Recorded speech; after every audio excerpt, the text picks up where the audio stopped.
우리의 신앙생활에는 신앙생활을 구성하는 유익하고 필수적인 영적 활동들이 있는데 그것이 바로 예배, 교리, 성찬, 기도입니다. 에베소서 29번째 시간입니다. 오늘은 기도는 영생의 도구, 기도는 영생의 도구란 제목으로 하나님 말씀 함께 나눕니다. 본문은 사도 바울의 기도라고 했어요. 기도. 이것은 기독교 신앙생활에 있어서 아주 중요한 요소 중 하나입니다. 많은 사람들이 이 부분을 종종 망각하고 사시는 것 같아요. 사람들은 기독교 신앙생활에서 제일 되는 첫 번째 요소를 예배라고 생각합니다. 이것은 거의 절대적인 기준으로 여깁니다.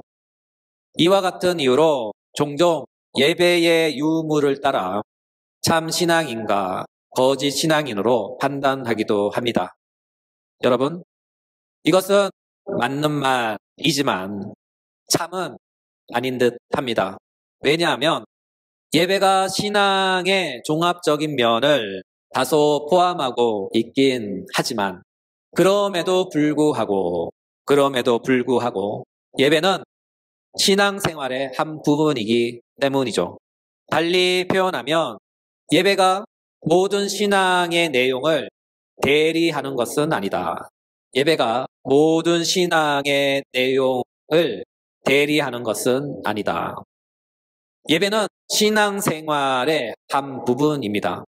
그렇다면 왜 우리는 예배를 강조할까요? 그 이유는 이렇습니다. 예배는 모든 신앙생활의 첫 관문이기 때문이죠. 달리 표현하면 예배는 모든 신앙생활에 있어서 첫 시작이자 그 첫 걸음입니다. 한원하면 예배는 신앙의 첫 열매다. 예배는 신앙의 첫 열매다. 신앙생활은 예배로부터 예배와 함께 예배를 통해 시작됩니다. 따라서 예배는 신앙의 문을 여는 열쇠입니다. 그렇다면 예배가 신앙의 첫 시작이라면 예배 행위 다음에는 무엇이 또 있나요? 하고 물어볼 수 있겠죠. 여러분, 예배 행위 다음에 무엇이 또 있을까요? 이에 대한 모범 대답은 사도행전에 있어요. 사도행전 2장 42절. 그들이 사도의 가르침을 받아 서로 교제하고 떡을 떼며 오로지 기도하기를 힘쓰니라. 이 말씀은 오순절날 성령 강림을 통하여 베드로의 설교를 듣고 회개하며 예수를 믿은 새신자들에 관한 내용입니다. 여기에 보면 신앙생활의 중요한 요소들이 등장하죠. 말씀에 근거하여 논리적 순서대로 나열하자면 첫째, 복음 설교가 있어요. 복음 설교는 복음으로의 초청으로서 하나님의 아들 예수 그리스도를 믿음의 대상으로 소개하는 것이죠. 이와 같은 복음의 설교를 듣고 어떤 이들은 귀로만 듣는 설교에 그치지만 그 복음의 설교가 어떤 이들에게는 효과적인 부르심으로 작용하여 마침내 그들이 믿는 자가 됩니다. 이와 같은 복음 설교의 요소가 바로 예배예요. 달리 표현하면 예배는 복음 설교의 효과적인 방식이다. 예배는 복음 설교의 효과적인 방식이다.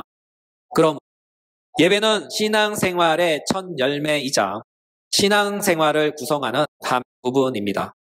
두 번째는 사도의 가르침이 있어요.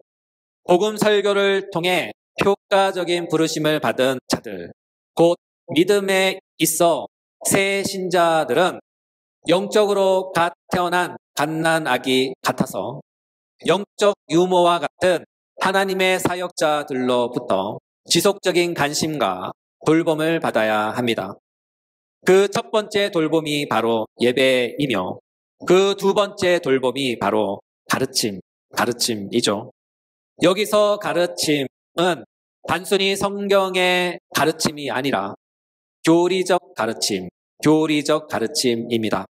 이 구절에서 가르침에 해당하는 헬라어 단어는 디다케인데 이는 사도들의 가르침, 즉 교리를 뜻합니다. 이로 인하여 영어 번역본에는 이 단어를 독트린, 즉 믿음의 원칙, 곧 교리로 번역했어요. 이와 같은 맥락에서 성경에서 사도들의 가르침은 언제나 교리적 가르침을 뜻합니다. 따라서 복음 설교를 듣고 중생하여 새롭게 태어난 믿음의 새 신자들은 영적으로 갓 태어난 어린 아기 같아서 영적 유모와 같은 사역자들로부터 깊은 관심과 돌봄을 받아야 하는데 그것이 바로 예배 다음의 신앙행위인 가르침, 곧 교리 학습을 받아야 합니다. 셋째, 교리 다음에는 성찬이 있어요. 성찬을 주의 만찬이라고도 부릅니다. 왜냐하면 신자는 성찬을 통하여 영으로 임재에 함께 계시는 주님의 영적 교제에 참여하기 때문이죠. 이와 같은 이유로 성찬은 사람들이나 종교개혁자들이 고안한 것이 아니에요. 성찬의 제정자는 바로 우리의 주님이신 예수님이죠. 고린도전서 11장 23절, 26절 내가 너희에게 전한 것은 주께 받은 것이니 곧 주 예수께서 잡히시던 밤에 떡을 가지사 축사하시고 떼어 이르시되 이것은 너희를 위하는 내 몸이니 이것을 행하여 나를 기념하라 하시고 식후에 또한 그와 같이 잔을 가지시고 이르시되 이 잔은 내 피로 세운 새 언약이니 이것을 행하여 마실 때마다 나를 기념하라 하셨으니 너희가 이 떡을 먹으며 이 잔을 마실 때마다 주의 죽으심을 그가 오실 때까지 전하는 것이니라. 그렇죠. 이 구절들이 증거하듯 성찬의 제정자는 바로 우리 주님이신 예수님입니다. 그분께서 성찬을 제정하셔서 그의 제자들에게 주신 거예요. 이와 같은 의미에서 성찬의 기원은 신적입니다. 왜냐하면 그 기원은 바로 하나님의 아들 대신 예수님이 직접 만들어 주셨기 때문이죠. 한마디로 성찬의 출처는 신적이며 영적이다. 그런 뜻이죠. 따라서 성찬은 성도의 교제로서 그 기원에 있어서는 신적이며 이와 같은 이유로 그 성찬의 성격은 영적으로서 영이신 우리 주님과 함께하는 영적 교제의 시간입니다. 우리의 몸은 빵과 포도주를 먹지만 우리의 영은 빵과 포도주로 비유된 우리 주님의 약속을 먹고 마십니다. 또한 우리는 빵과 포도주를 먹고 마심으로 영으로 임재해 계신 우리 주님과 함께 성찬을 통하여 영적 교통을 함께 나눕니다. 이와 같은 의미에서 영적 교제인 성찬을 자주 하는 것은 여러모로 유익하다라고 말할 수 있습니다. 넷째, 기도가 있어요. 영적 교제인 성찬 다음에 바로 기도입니다.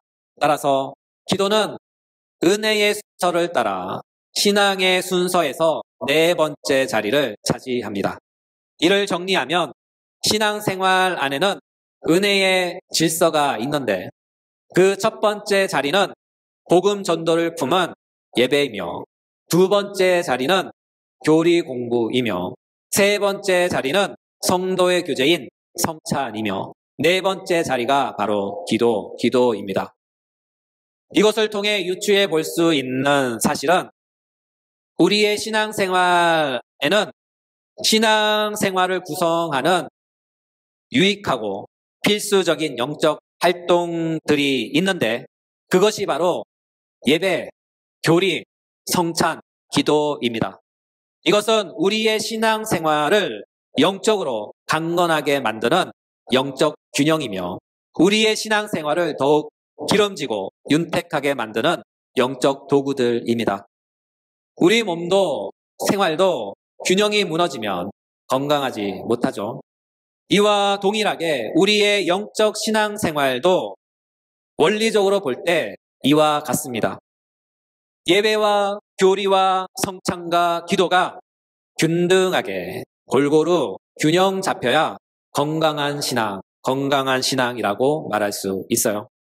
이와 같은 맥락에서 우리를 볼 때 현대 신앙인들은 영적으로 매우 건강하지 못한 것 같아요. 모두 다 영적 비만에 걸린 듯 합니다. 신앙의 균형이 전혀 안 맞아요. 거의 대부분 예배에만 몰빵하다 보니 신앙의 불균형이 발생하는 거죠. 여러분, 신앙생활에 있어 예배가 전부는 아닙니다. 예배와 더불어 머리 아픈 교리 공부도 해야 되고요. 또한 교리 공부만 하면 안 돼요. 성찬을 통한 성도의 교제도 해야 합니다. 이와 더불어 기도도 열심히 해야 해요. 여기에 어느 하나에만 매진하면 그 영혼은 영적 비만에 걸리게 되고 또한 영적으로 건강하지 못한 신앙의 열매를 맺게 됩니다. 이와 같은 맥락에서 여러분께 권면합니다. 신앙의 균형을 잡으십시오. 신앙의 균형을 잡으십시오. 예배를 열심히 드리는 만큼 교리 공부도 열심히 합시다. 교리 공부도 열심히 하는 만큼 성도의 교제도 열심히 합시다. 성도의 교제도 열심히 하는 만큼 기도도 열심히 합시다.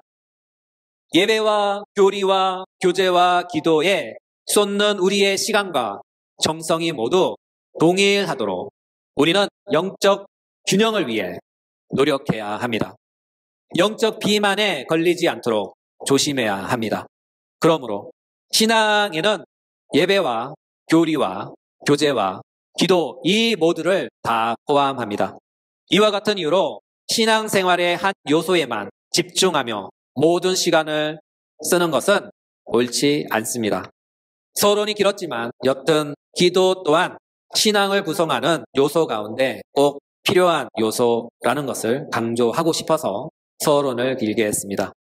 그렇다면 기도란 무엇일까요?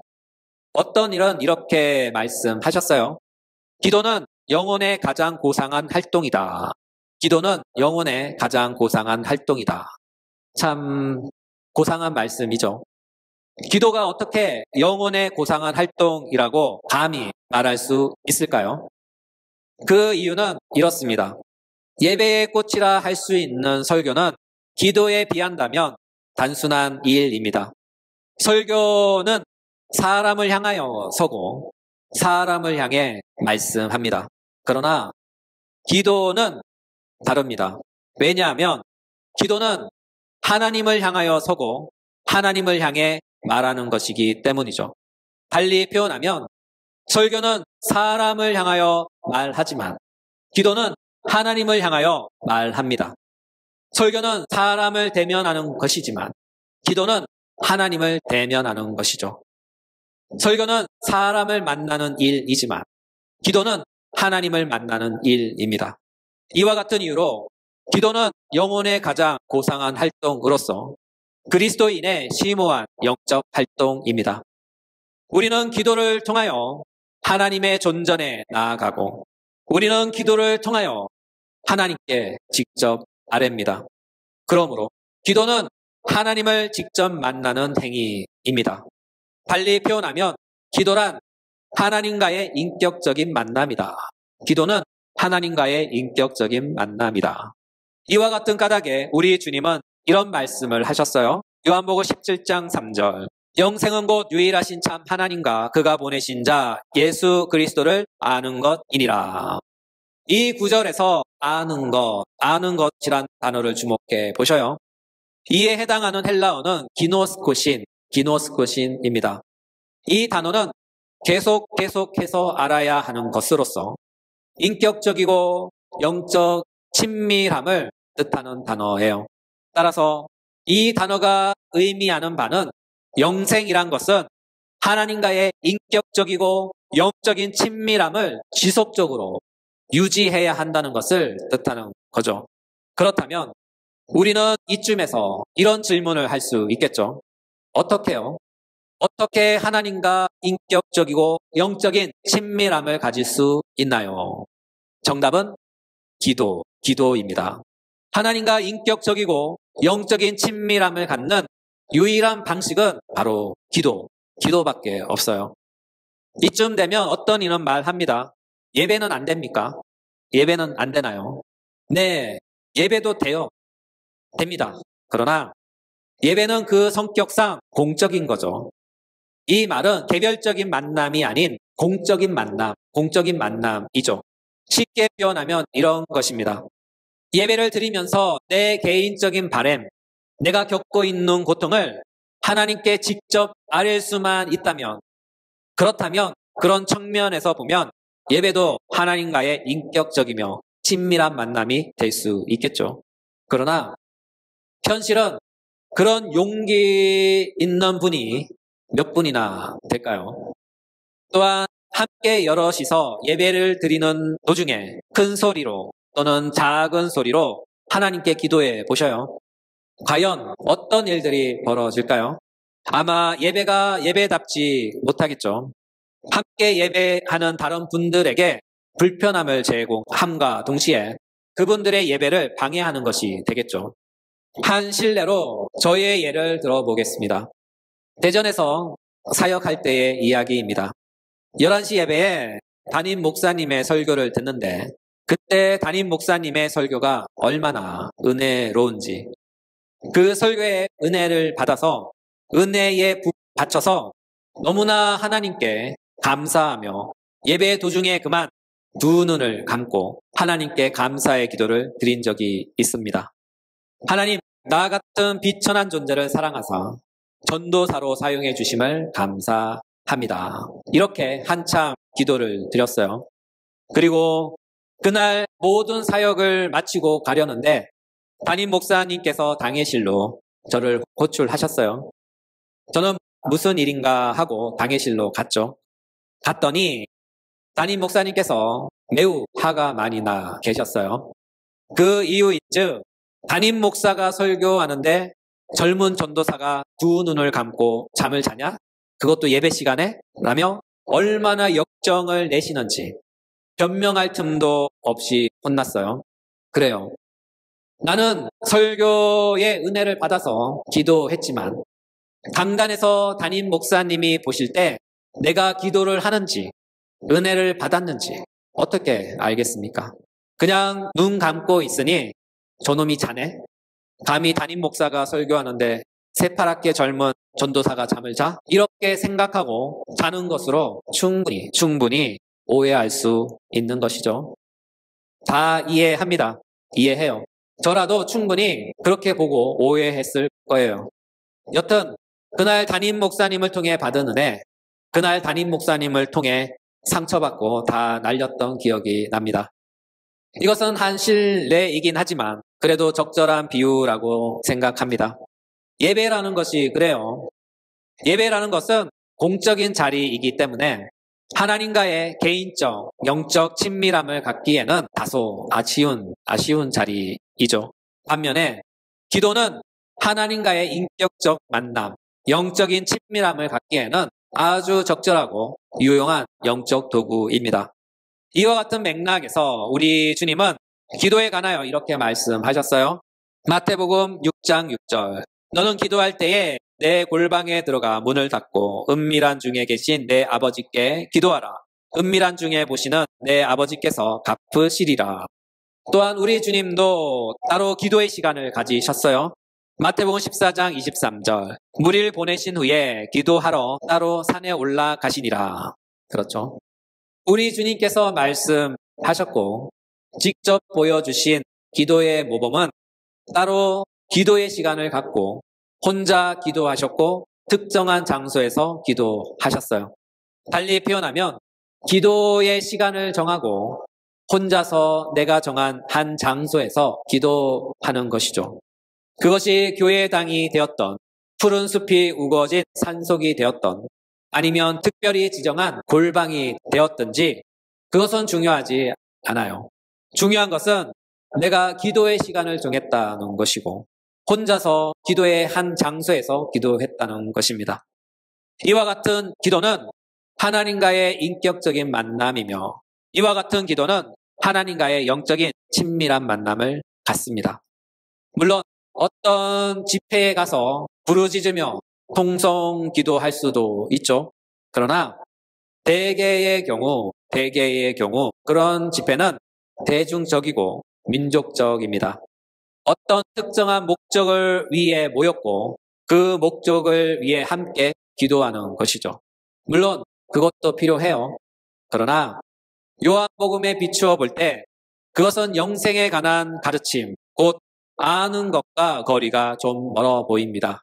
왜냐하면 영생은 하나님과 개인적으로 만나는 인격적 친밀함의 성격이 더 강하기 때문이죠.